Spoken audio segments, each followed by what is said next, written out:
মিজান ভাই দারুণ একটা কামব্যাক, আগের ম্যাচটা হেরেছিলেন, আজকে একেবারে দাপুটে জয়। তামিমের ব্যাটিংটা নিয়ে আগে একটু শুনতে চাচ্ছি আপনার থেকে।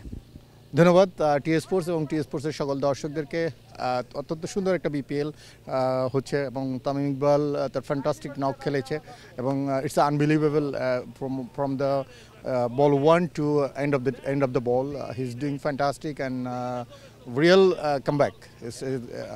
তার কামব্যাকটাই ছিল আমাদের জয়ের অন্যতম বাহন এবং আমি মনে করি he will play way long. আমাদের তো অনেকগুলো 12টা ম্যাচ খেলতে হবে and I'm sure next year this season also same as next season he will be the player of the match, I'm sure.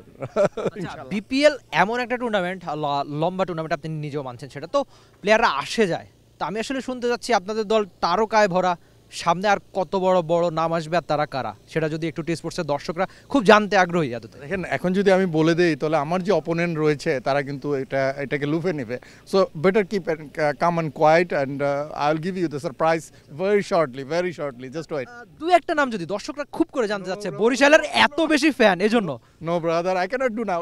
You see Mohammad Nabi and David Malan is sitting idle still, and Fuller also sitting idle. So lot of foreign players is sitting idle, but আমরা আরো ভালো player, আরো বড় মাপের প্লেয়ারদেরকে আমরা back নিয়ে আসবো এবং বাংলাদেশের বিপিএলকে আরো যেন পৃথিবী বুকে ছড়িয়ে দেওয়া যায় সেই চেষ্টা করব।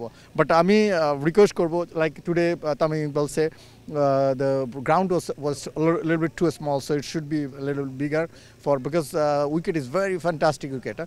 So this kind of things আমাদের দেখা উচিত। আর পিচটা এত নাইস বানিয়েছে, ধন্যবাদ গ্রাউন্ড স্টাফদেরকে এবং ক্রিকেটারদেরকে যে মানে খেলা উপভোগ করার মতো একটা জিনিস ছিল। আচ্ছা, আপনি নিজেই এই কথাটা বলেছিলেন যে আপনি আদতে ঠিক আছে ওনার মালিক, কিন্তু সব কিছু দেখভাল করে তামিম ইকবাল খান। আগেও দেখেছি যে তামিমের একটা কলে অনেক বড় নামের ক্রিকেটার আসে, কিংবা ক্রিকেটার কে আসবে যাবে এটা তামিম ভাই অনেক কাছ থেকে দেখে। তো ওভারঅল আপনি ওনার হিসেবে এই ব্যাপারটা কীভাবে দেখেন, বা এই যে তামিম ইকবাল সব কিছু নিজে থেকে নেতৃত্ব দেয়, সব মিলিয়ে তার নেতৃত্ব গুণ, কিংবা আপনি এই ব্যাপারটা কীভাবে দেখেন? দেখেন আমাদের টিম বন্ডিংটা হচ্ছে, আমার এবং তামিম ইকবালের বন্ডিং হচ্ছে it's like a brother as well as he is the looks like is owner almost. So Tamim, Mushfiq, Mahmudullah Riyad and me, but this four is equivalent one. So we are working together, and if আমরা কেউ যদি আমরা select করি, আমরা সবাই মিলে কথা বলে, ইভেন আমরা ডিফারেন্ট প্লেসে থাকলে ভিডিও মানে কলে কনফারেন্সে কথা বলে তারপরে ডিসিশন নিই যে কাকে নিব।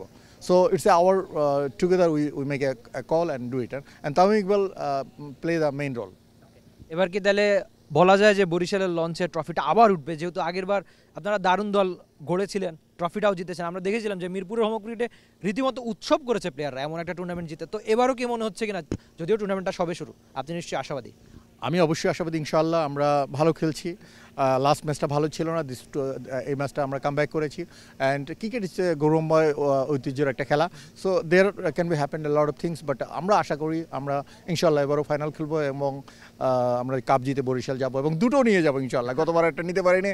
আমি বরিশালের দর্শকদের উদ্দেশ্যে বলবো, প্লিজ সবাই আমাদেরকে সাপোর্ট করুন, keep with us and stay with us and see the game in T Sports. Okay, thank you so much. Mizan ভাই থাকবেন আমাদের সঙ্গে, আর আশা করি আপনি যে কথাগুলো বললেন যে দর্শকরা মিজান ভাই কিংবা বরিশালের সঙ্গে থাকতে পারেন, আপনাদের জন্য চমক থাকছে। আশাবাদী তিনি দুটো ট্রফি নিয়েই বরিশালের লঞ্চে উঠবে বরিশালবাসী। তবে তার জন্য আপনাকে অপেক্ষা করতে হবে, আর বরিশাল যেভাবে মাঠে ক্রিকেটটা খেলছে সেভাবেই হয়তো খেলতে থাকতে হবে, কেননা ট্রফি জেতা তো আর সহজ কাজ নয়। তবে যে কাজটা আগে করে দেখিয়েছে বরিশাল, নিশ্চয়ই তারা আবারও তা পারবে। Thank you. Rifat Emil, T Sports, Sylhet. Bangladesh premier league 2025, 7টি দলের জমজমাট লড়াইয়ে মাতবে পুরো দেশ। দেখতে চোখ রাখুন টি স্পোর্টস নেটওয়ার্কে।